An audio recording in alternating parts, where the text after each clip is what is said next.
Hej, Marita på budget- och skuldrådgivningen här igen. Idag tänkte jag att vi skulle prata om lite vad man ska göra om man inte kan betala en räkning. Det händer väl de flesta ibland att man hamnar i en situation när man märker att det går inte ihop den här månaden. Jag kommer inte kunna betala alla mina räkningar. Det som är viktigt då, det är att man prioriterar rätt räkningar. Jag brukar säga att man ska tänka hem när man ska prioritera. H1 står för hyra och hemförsäkring. Det är de allra viktigaste räkningarna. E1 i hem står för elräkningen. Fast betalar man inte den så riskerar man ju att elen stängs av. Och det sista man ska tänka på, det är att man ska ha pengar över till mat.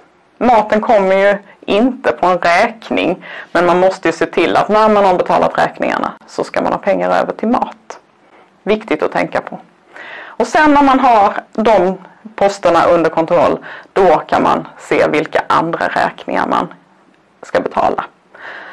Några andra räkningar som är viktiga, det är ju telefonen, internet och a-kassa till exempel. Jag brukar säga att lån och krediter, det är det som kommer längst ner på prioriteringslistan.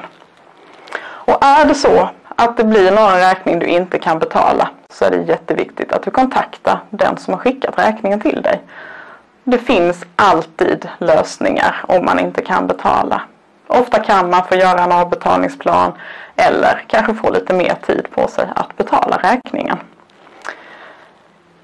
Det är ju också idag ganska så svårt att hålla reda på alla räkningar. De kommer på olika ställen och från olika håll. En del räkningar kommer fortfarande i posten. Många andra kommer direkt in i banken via e-faktura. En del dras via autogiro.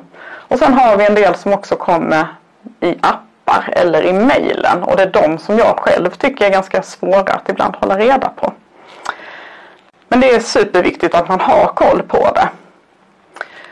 Och det här med att det kommer i mejlen, det är ofta när man har handlat på till exempel Klarna eller Qliro, när man har handlat på nätet.